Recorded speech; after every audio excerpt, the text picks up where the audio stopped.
Tonight on Nova, a B-29 flying a Cold War spy mission crash-landed in the Arctic. Her crew was rescued, but the Keybird was left behind. Nearly half a century later, a new team wants to bring her home. Just like new again. It'll fly. You bet it'll fly. But conditions are harsh, the work exhausting. Their shared dream becomes a life and death drama as they struggle to free the B-29, frozen in time.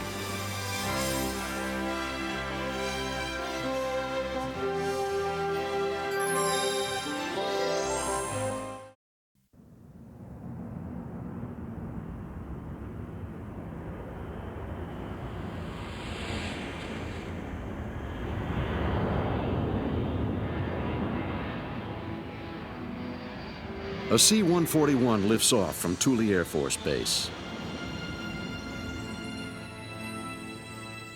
Once a vital staging post for the nuclear bomber fleet, Thule is now a relic of the Cold War. While its radar domes still probe the horizon, it is eerily quiet and almost deserted. One of the most remote and isolated outposts of the United States Air Force, it lies on the inhospitable barren shore of northwest Greenland, deep inside the Arctic Circle. The climate is harsh and unforgiving. Even in summer, when the sun never sets, it remains so cold that the sea is littered with icebergs. Inland, a vast unbroken ice cap stretches for 800 miles. The weather changes hourly, from bright sun to dark menacing storm clouds with gale-force winds. 250 miles north of Thule lies another relic of the Cold War, an almost intact B-29 bomber. This plane, nicknamed the Keybird, became lost and crash-landed while on a secret mission. The crew was rescued, but the Keybird would lie here abandoned for almost 50 years. When the B-29 first flew in 1942, it could go higher and farther than any other bomber. In the war against Japan, it traversed the Pacific and crested the Himalayas. The culmination of the B-29's military service was when the Enola Gay dropped the atomic bomb on Hiroshima, ending the war.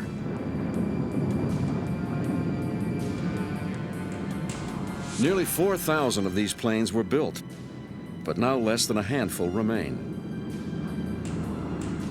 If the Keybird could be recovered from this Arctic wilderness, it would be a unique treasure of aviation history, probably worth a great deal of money.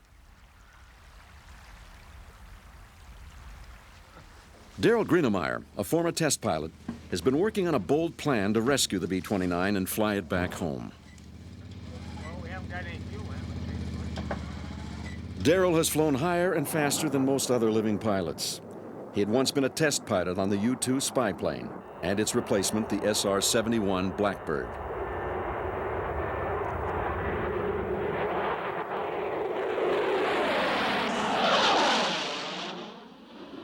In the 70s, he built his own Starfighter jet from spare parts to gain a low-altitude speed record, which he still holds.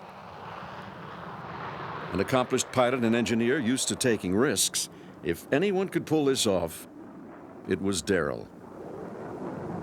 It really is a unique opportunity.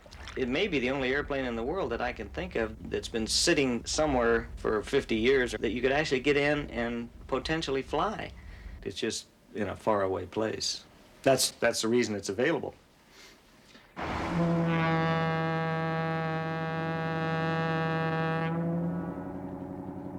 But getting the Keybird into the air requires more than skill and boldness. The bulk of the heavy supplies and machinery that Daryl would need has to be carried to Thule on the annual supply ship. A 5-ton bulldozer will be needed to build a runway for the B-29. Bulky new tires and propellers are also required, along with 4 massive reconditioned radial engines. All of this equipment has to be carried north over the 250 miles of desolate Arctic landscape that separates Thule from the bomber. Daryl's solution is a 1962 Caribou, another of his salvaged wonders.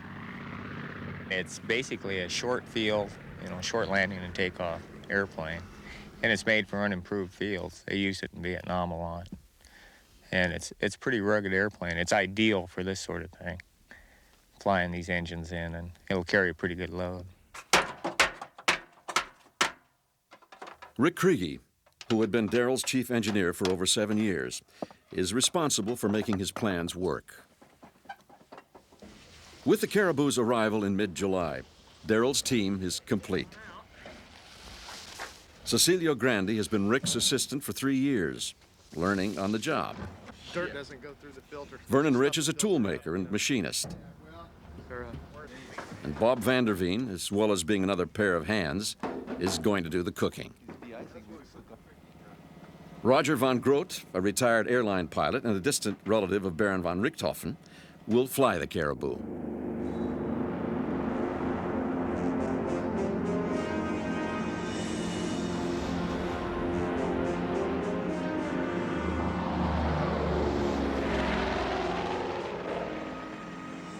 Daryl and the others take off from Thule.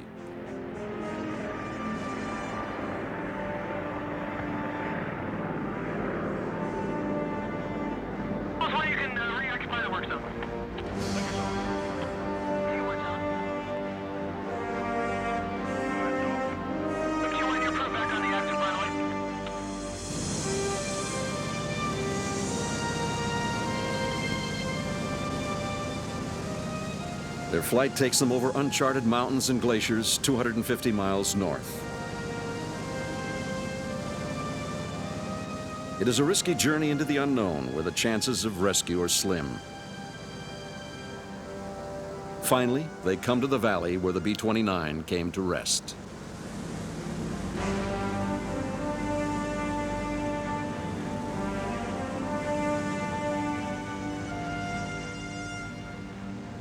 They fly low over the valley floor.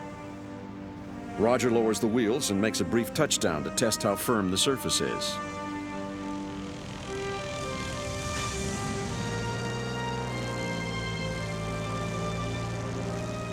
It seems fine. So they go around and come in to make a landing.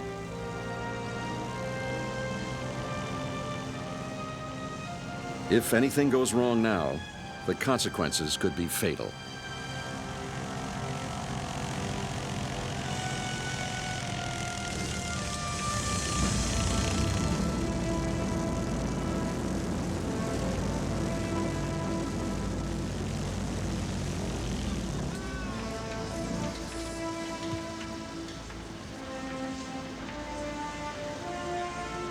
But they make it.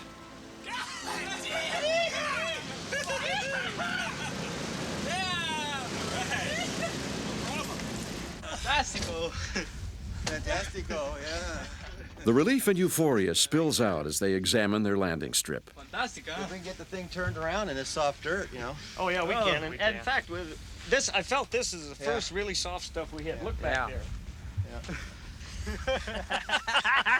Do you like our girl approach? The team begins to set up camp, as behind them, the B-29 gleams like new in the chill Arctic sunshine, a time capsule preserved in this remote valley.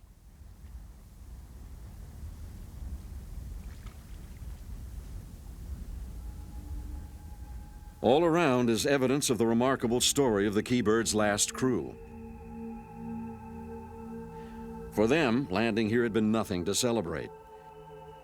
It had been the start of a frightening 3 days. I honestly didn't think we was going to get out of it. I had made up my mind on the way down that this is no dream. This is reality. Face it and accept it. Then we realized once we're out, the plane was not on fire. That was the main concern. Arnett made a hell of a good landing, and the airplane was intact. Nobody was hurt in the crash landing, but they were stranded in a deadly climate miles from anywhere, not knowing if they would be rescued. The biggest concern, I was too busy, frankly, wanting to get a position in to the search airplane so somebody would know where we were. That was a big thing, establishing our position and find out where the hell we are so we could be rescued. Our spirits are high. We knew we were going to get out. There wasn't one guy that didn't feel like we weren't going to make it. But I remember the cold and no place to go to get warm. That's the thing that I remember mostly about it. On the second day, an Air Force plane found the Keybird. The greatest we felt was when that plane flew overhead with the supplies and they knew where they actually physically spotted us. That was the greatest feeling. A day later, a plane landed beside them and flew them out to safety.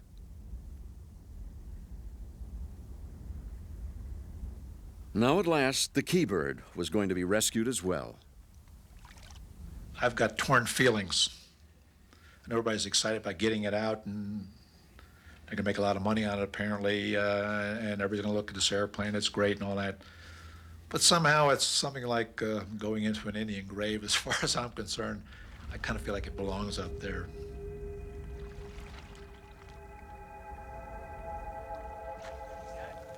No longer claimed by the Air Force, the Keybird was now available to anyone who could fly her out.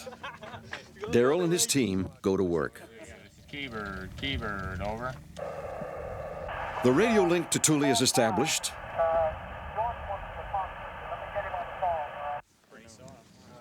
The tent set up. And Bob starts work on recovering the damaged rudder, which, despite the aluminum construction of the B-29, had been covered in fabric. Then, as the Caribou taxis to return to Thule, their precarious situation is brought home to them. Darrell was trying to taxi around. I was out watching, and then he got going a little bit, and the nose wheel just went all the way 90. Both tires rolled off, rolled off the rim, lost all their air. I thought we were stuck there.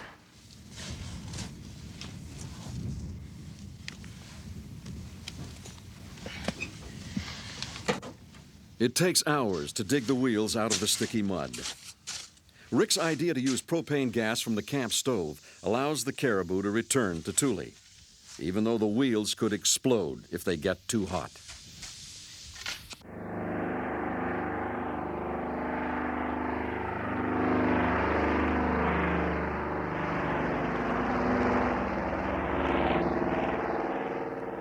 The plane takes off, leaving Rick, Bob, and Cecilio behind. Once at Thule, they refill the tires. Don't make any sparks. Just don't make any sparks. It is vital to get the bulldozer up to the B-29 and improvise a runway. But the Caribou will be seriously overloaded, and as Darrell inches the bulldozer onto the plane, Roger is concerned. It's a little bit higher risk than I really thought it would be, because Darrell maxes everything to the limit. If both engines run, it'll get off the ground. But if one engine quits, we're just going to have to crash straight ahead because one engine's not going to carry the load.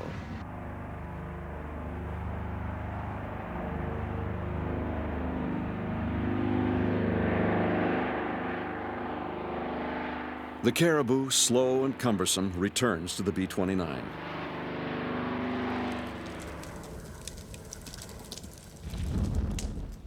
Rick lights a bonfire so that Roger knows the wind direction for his landing.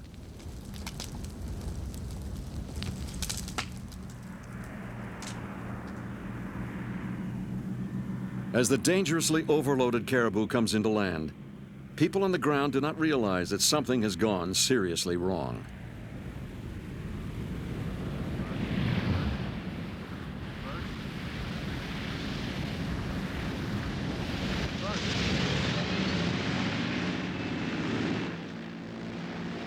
The flaps had failed, and Roger had nearly lost control.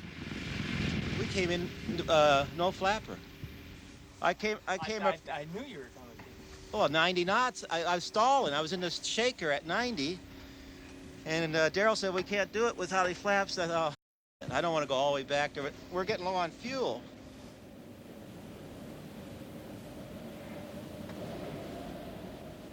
The Caribou has plowed into the soft earth. Another inch and the propellers would have smashed into the ground. Disaster had been narrowly averted.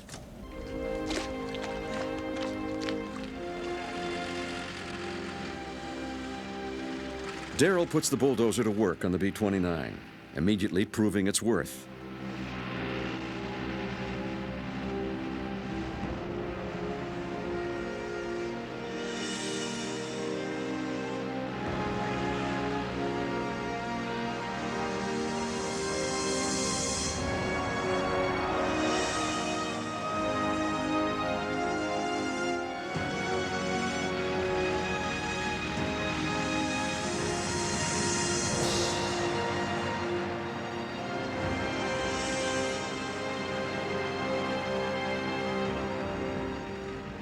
The Keybird is back on dry land for the first time in half a century. I dare say we got it, eh?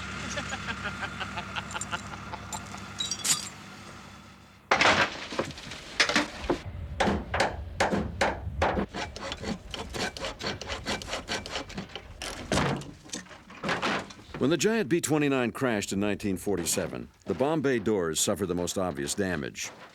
They will be taken off to be replaced later. Well, the snow really cushioned it real well.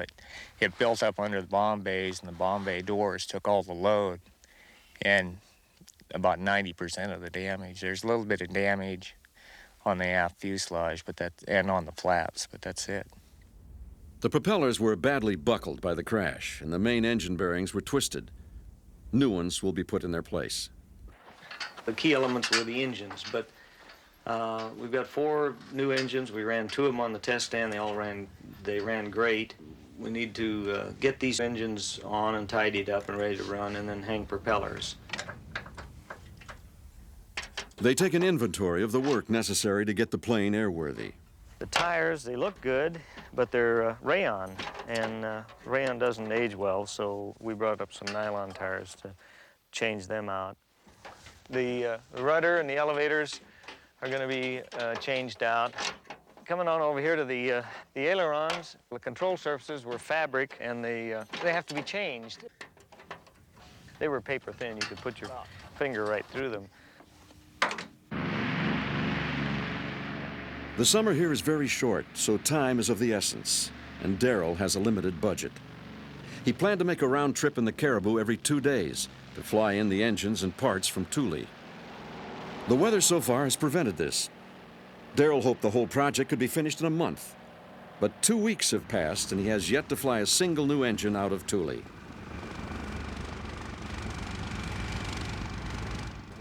Captain Dugan, the base manager, asks him about the schedule. From when you got here that, you know, trying to plan to have That's people in here. assuming we could fly straight through, and we haven't been able to. And I told him, I said, the weather up here is not like, it may be summer, but it's not summer like you think of it in the United States. Yeah, that's right. Talk to the man upstairs and do something with this weather, will you? Well, to get it the same at both sites would be unique also. Yeah. Yeah. Yeah. Actually, the weather up there the last few days has been nice. Well, that's what I heard. I was going to say, it's good up there, and it hasn't been good here. In fact, it's hot. Yeah, it gets actually hot sometimes, like Yeah. 50 degrees. And no wind.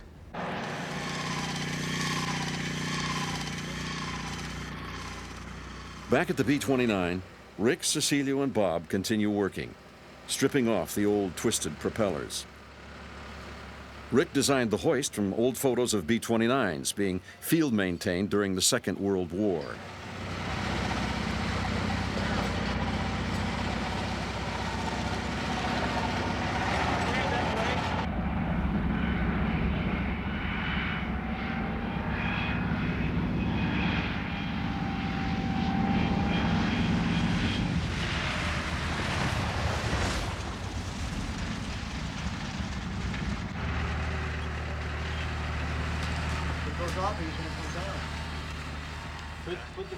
Darrell and Roger return with a new engine, and the old ones are slowly eased off.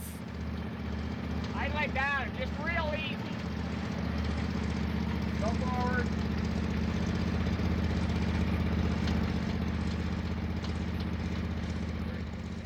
Before the new engines can be installed, a lot of components need to be stripped from the old ones. Well, how do you want to dismantle this thing?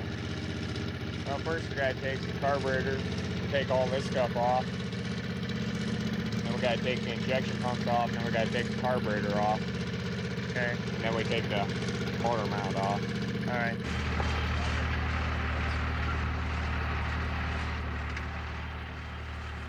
Eventually, a small production line is set up as old engines are dismantled to be taken back to Thule, and the new ones are made ready to be hoisted back into place on the old engine mountings. The engines themselves are massive 18-cylinder radials, the most powerful ever built. Changing these huge engines in a warm hangar is difficult enough. Doing it in the middle of the Arctic will be a back-breaking task.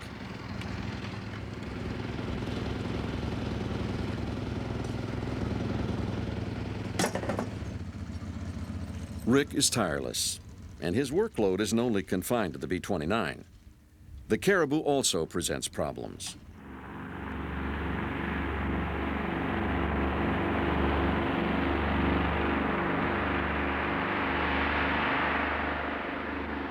The Caribou takes off on its third trip to Thule.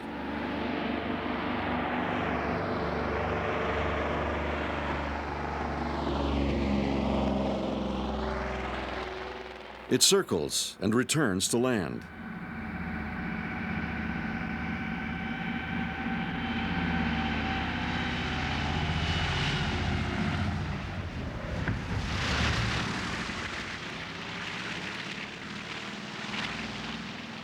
Roger thinks there may be an engine fire. As soon as I went to cruise power, the light came on and it was flashing. And I went back and looked at the engine. You know, I didn't see any smoke or anything, but you know, I was reading in a book where they said you can get some fires internally with no smoke evidence, so we thought it was prudent to come back where the maintenance is.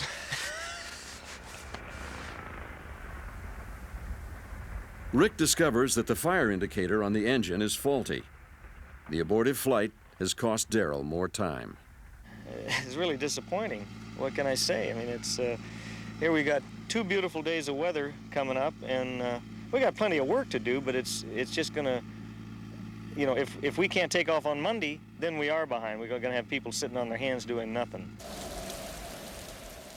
Then the weather causes more delay. A month has passed, and it is now the second week of August. Snow is beginning to settle ominously on the surrounding hills.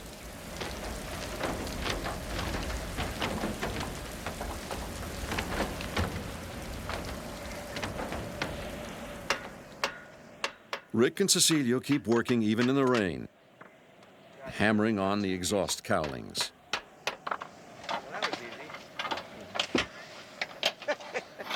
easy. Whose side are you on? Have you got any of those bolts?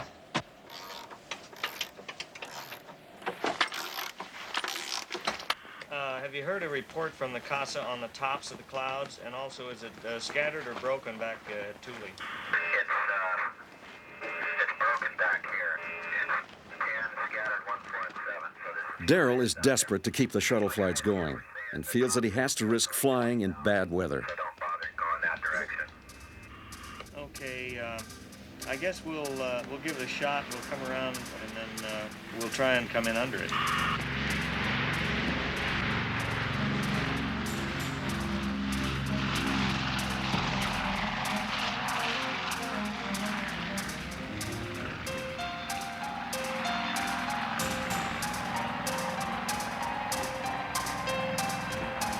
Okay, come down with it.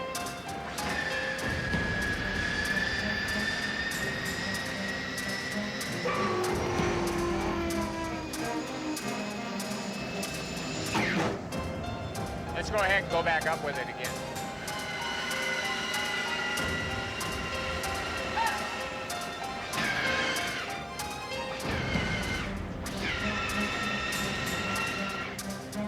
Okay, see, turn it on and off. Turn on again.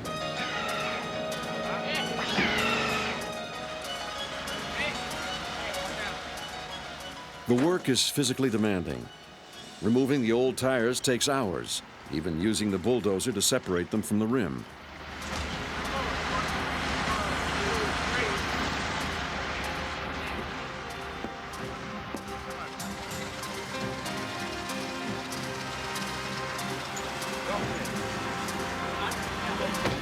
Bob.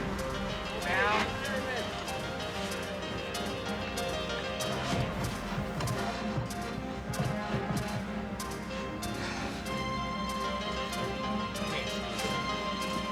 A small one, you know.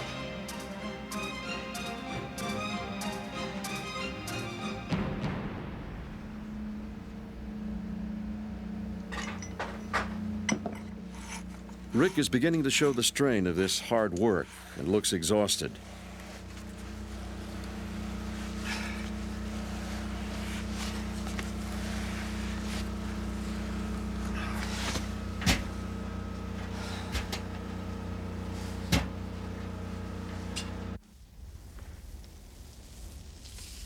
Mealtimes bring some respite and are an opportunity to tell stories of old exploits, like the time Darrell tried to take off in Panama without using the runway. They wanted me to take off on the ramp so they didn't have to open up the fence to get on Panama property to use the runway. So I said, well, no problem. But then they wanted me to take off a little bit downwind because if I went the other way, I'd be flying over the general's house. Okay. And so I said, well, okay, I think so. It was a downhill run and then a slight turn, about 60 knots, and then down the ramp. How much runway do you have all told? I don't remember, but what happened was I went down a little hill and made the right turn, and then it started bouncing. And all of a sudden, the nose wheel steering kicked out, and I tried to hold it, and I was too close to the fence, and so it kind of lifted off and then squatted right down on the fence. But I didn't give up just then. I kept going.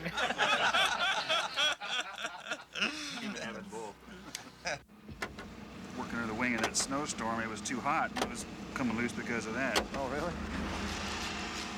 Bob has finished recovering the rudder with fabric, and he and Roger are now putting the finishing touches to it. Vernon has had to make many of the small components for the rudder cables and control surfaces from scratch. Without blueprints, it is not easy. Its place, and then drill this one out and stick it in the other end, so we'll have the same configuration. Just like we made the other two. Well, you just yeah, except that no, we'll go to this size bolt. Right. Yeah. Right. Yeah. So we're going up. Okay. Right. Just like new again. Yeah, it'll fly. This is the real recovery work here. It'll fly. You bet it'll fly.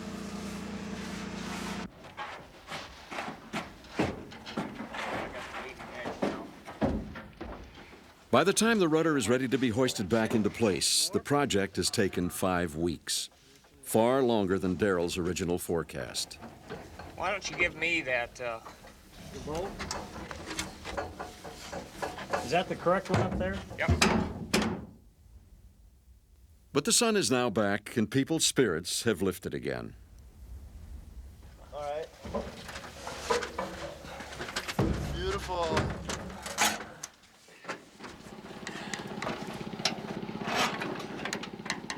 Stick a bolt in there and I'll wiggle it around. Can you tap it in? Watch, I'll try to do. Well, you see the flange in front? It's got to be straight with this. See the flange in front very well. I mean in the back of the flange. See, it's a flat spot? Yeah, I see the flat spot. Well, it isn't lined up. Oh, it isn't. It's going. Yeah, it is. Hold it right there. That's it. Well, it fell in. Are you crying? Are you so happy with those tears of joy? You got it. The weeks of work are paying off. The rudder has been fitted and 4 new engines are in place. The last major job is the propellers. The propellers came out of the prop shop in Tucson, and they've been overhauled, but they haven't been final assembled yet. We'll put those together and hang them on. But I don't anticipate any problem with that. I've done that before, and they usually go together pretty easy. These are awful big propellers, so the biggest I've ever dealt with.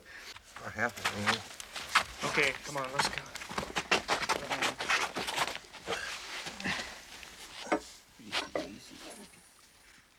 Carefully balanced in a workshop back home, they have to be assembled in the right sequence, or they'll rip the engines apart.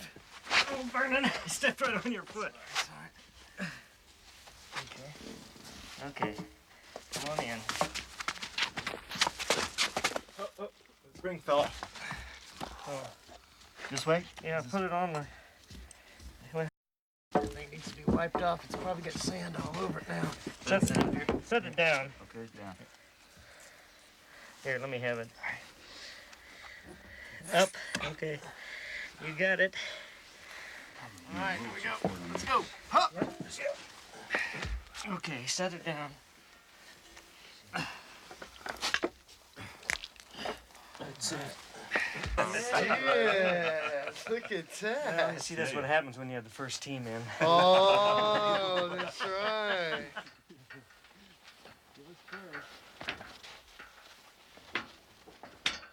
Push! 16 feet across and weighing almost a ton, they're difficult to maneuver. Okay, that looks good. Whoa, whoa, whoa.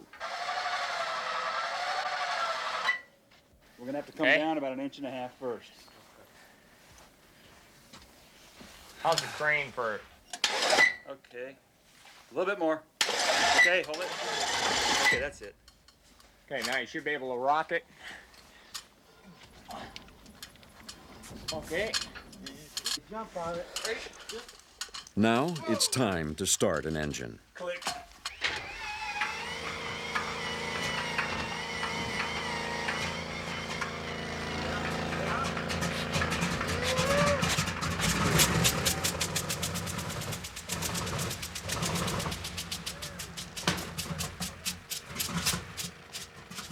It's the first real test of weeks of exhausting work, and the engine refuses to start.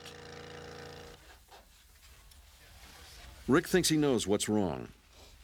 Should you give me a pair of 10 snips, somebody? Straight. Get it again.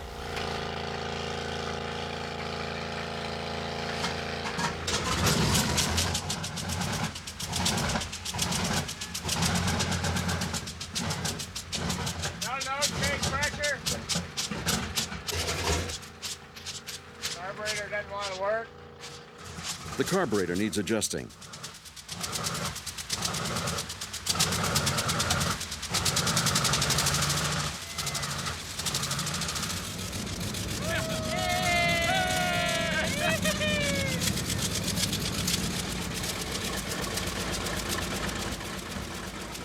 Everyone is jubilant, but still, only one engine has been tested.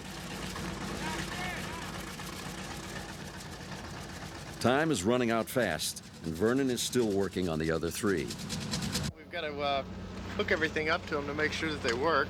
Got to put the magnetos on, the generators, all the fuel system, the oil system. It probably takes 12, 14 hours after the time you stick it on there per motor to actually get them going. And that's in a nice heated hangar with all the tools that you need. So when it's blowing snow sideways, it takes a little bit longer, and we'll fix it. We'll get it going.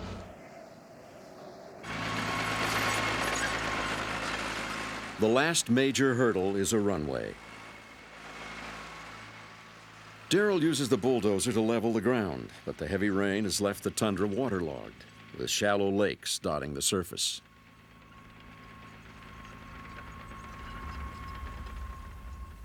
Normally, a B-29 will use a runway of over 5,000 feet, but the most Darrell can hope for is 2,000 feet of dry earth to take off in. This is the worst spot of all, right here, and it's really at a critical distance. Well, you know, like you were saying 2 days ago, there was no water here, so hopefully with, 3 or 4 good days, just like this water won't even be here.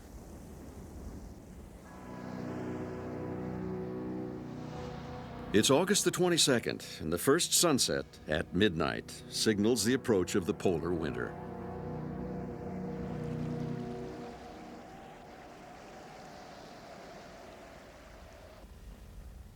Finally, all 4 engines have their controls and fuel systems connected and are ready to be tested.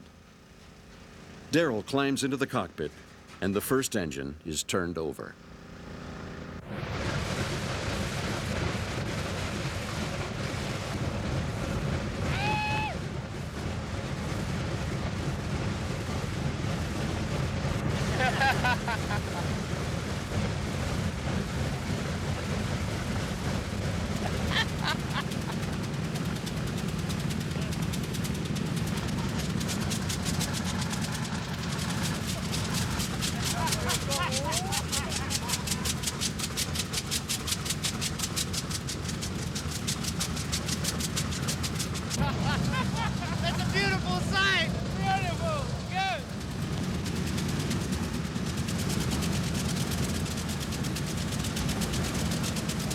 The engines will have to run perfectly to lift the giant bomber from such a short runway. Rick knows that everything needs to be double-checked. Once you stand off on that side and look down there and see if you can see the oil leaks, I'm going to go around here and see if I can find anything.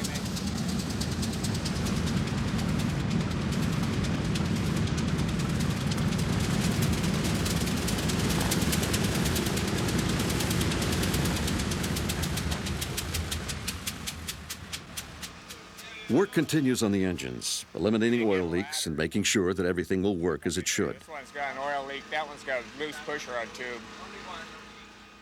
It seems that the flight of the Keybird will be only a few days away.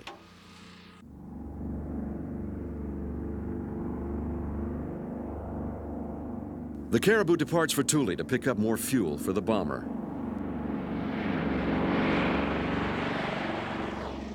But just as success seems within reach, Rick has become ill. For several weeks, he's been taking painkillers for what he's insisted is a badly twisted back.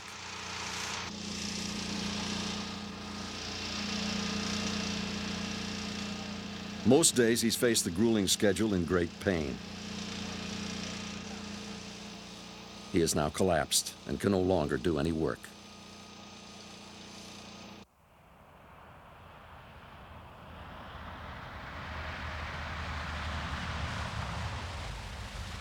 Then the Caribou returns with a serious mechanical problem, one that puts everybody's safety in jeopardy.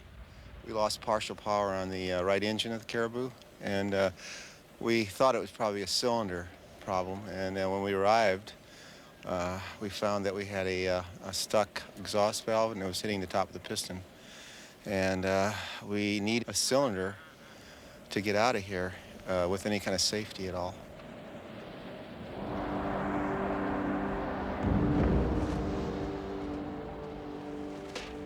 The winter finally hits, bringing gale-force winds and freezing rain.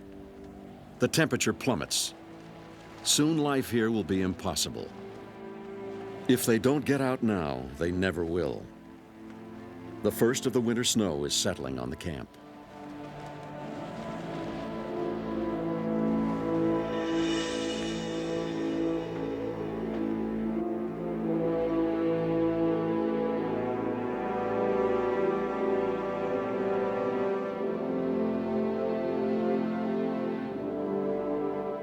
After 2 months, time has beaten Darrell.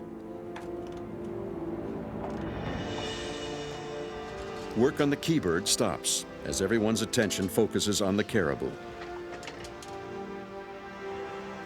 The Caribou is their lifeline, and Vernon and Cecilio struggle to fit a spare cylinder.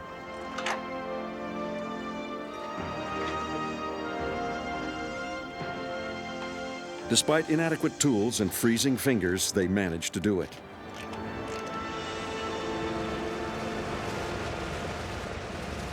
But the engine still has a serious oil leak, and there's no guarantee it won't give out altogether as they fly over the glacier back to Thule. You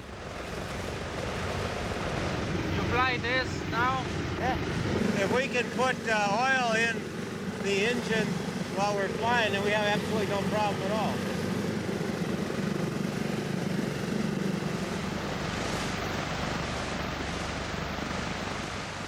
Every flight of the Caribou is a flirtation with death. This is ever more so.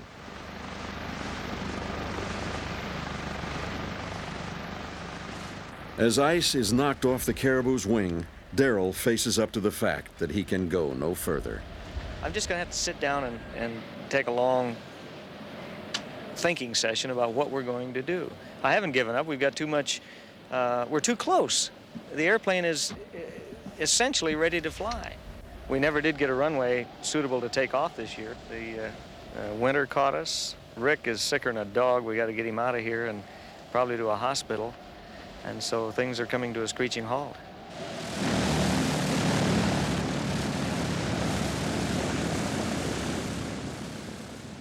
At last, they're ready to pull out, leaving the Keybird where it has been for nearly 50 years.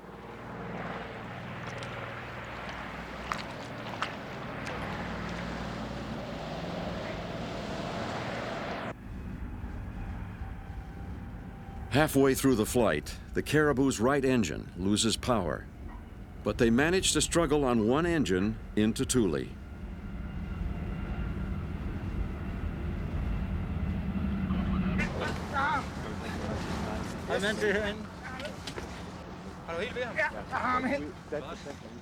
Rick is carried off into an ambulance.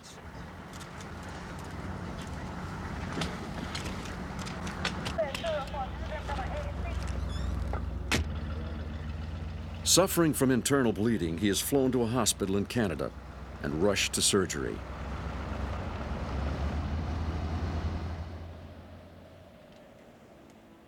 Two weeks later, this kind and gentle man, a resourceful and highly skilled engineer, died of a blood clot.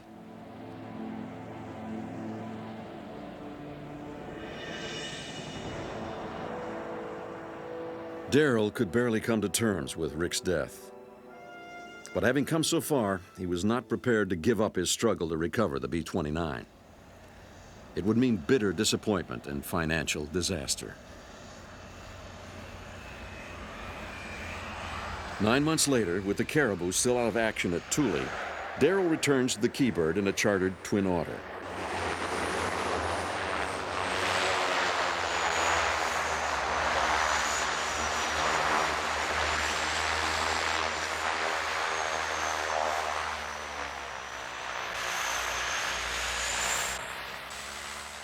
He has enlarged the team with the inclusion of Matt Jackson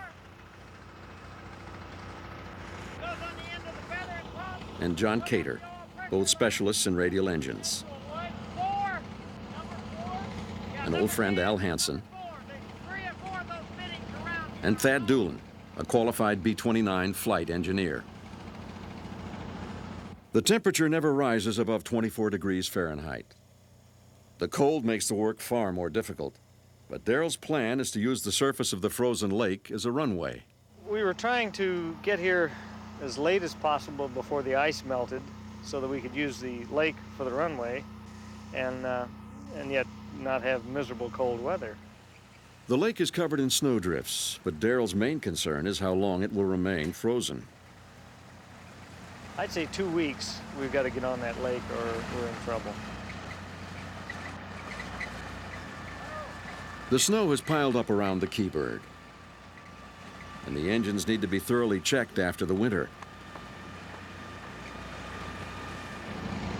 The new team is all business. The biting cold is a spur to their determination to get the job done. What did you do with that fitting? You took off the #1 feather and pump to put the line on? Darrell is concerned about the effect the cold will have on the engines and takes his time warming them up. He's running at low RPM until the oil temperature gets up. How long will that take? 10 minutes.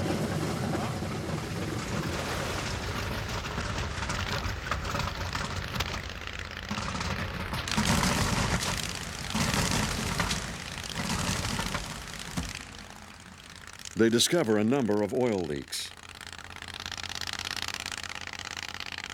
We're fighting little gremlins right now because of the weather, you know, moisture and cold really wreaks havoc on an airplane. You can bring a brand new airplane up here and let it sit for a week and you'll have the same kind of problems.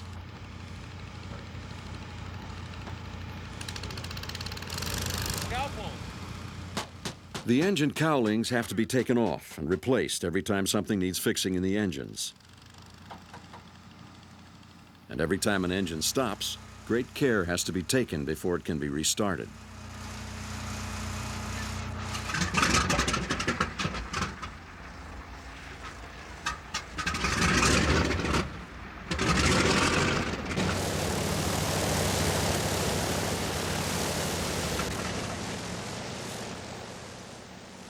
After a week of work, the engines are running smoothly and the oil leaks have been eliminated.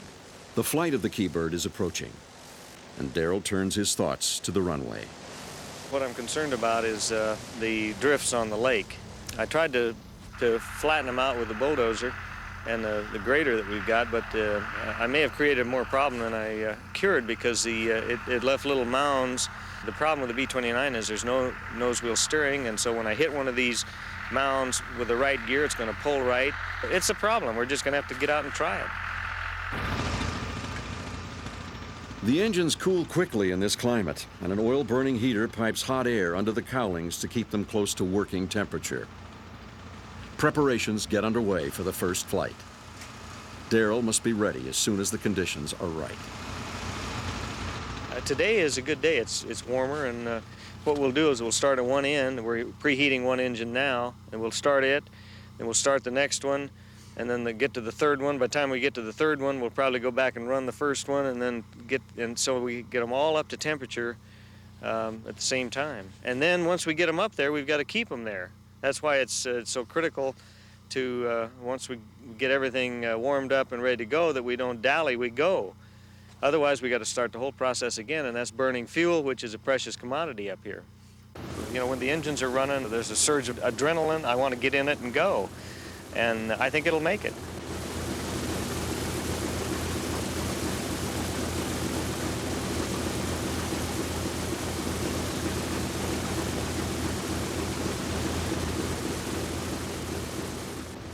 Darrell strides to the cockpit.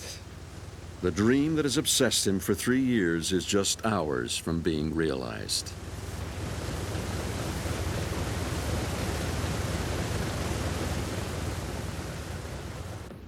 Thad sits at the flight engineer's console to start all 4 engines. Go on 4, Darrell. Okay.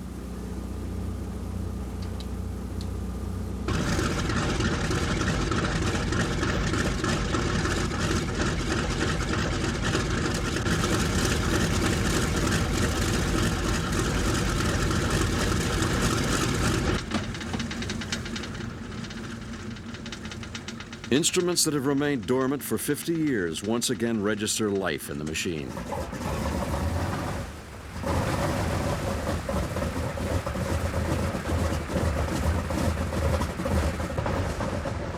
The giant radial engines can deliver over 2,000 horsepower each.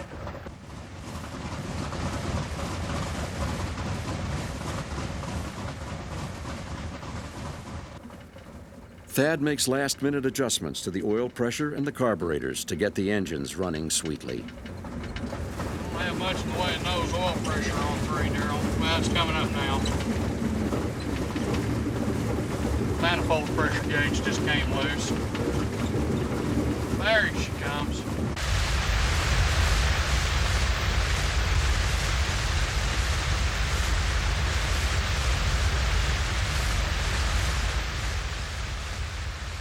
As the propellers shimmer in the sunlight, Darrell puts the coordinates for Thule into the newly installed satellite navigation system.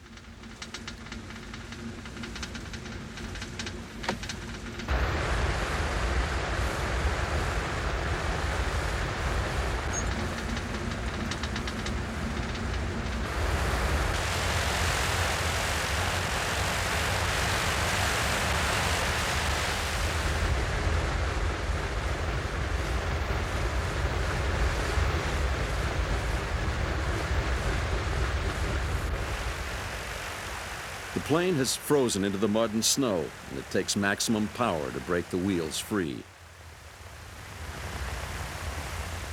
The nose wheel can't be controlled, and at slow speeds, Darrell has to adjust the engine power to steer the plane.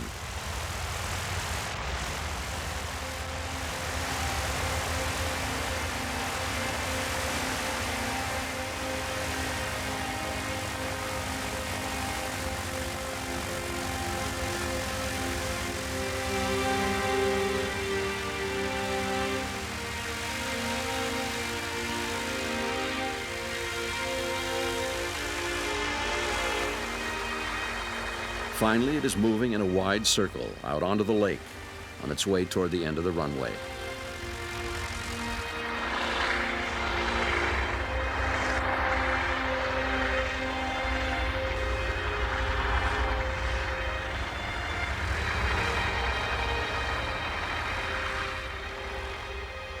The plane is bounced and shaken by the frozen snowdrifts. Suddenly, smoke can be seen pouring from the windows in the cockpit.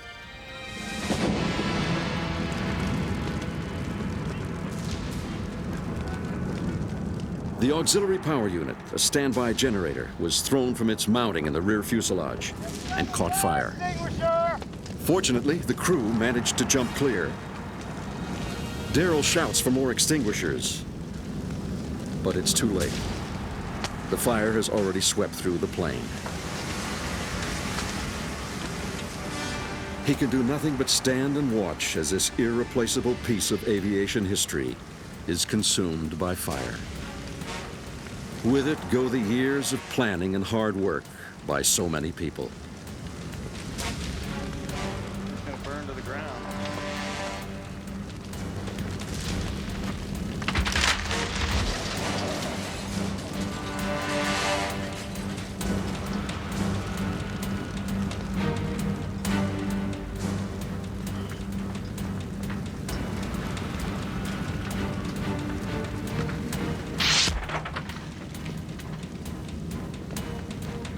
Apparently the APU was left running in the tail, and the fuel tank broke loose and dumped fuel on the APU and started to fire in the tail.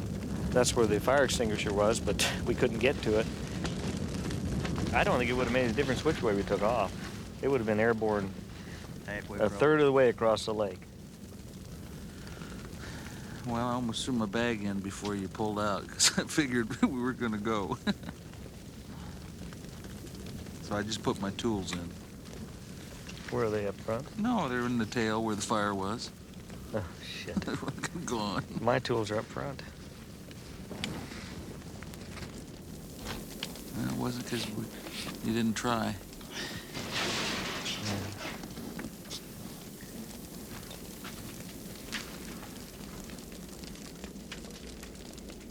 It was ready to go. That's the real tragedy of it. I mean, we were so close. Success was right there. It was right there. But this is my game, and I'd do it again.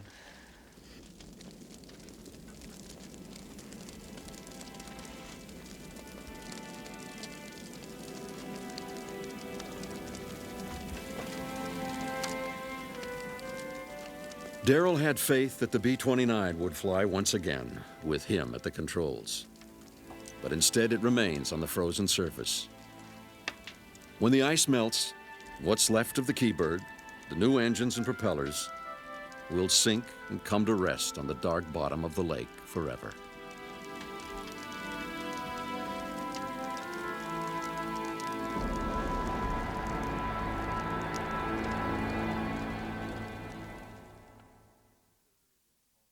Educators and home viewers can purchase this and many other NOVA programs for $19.95 plus shipping and handling. To order, call 1-800-255-9424.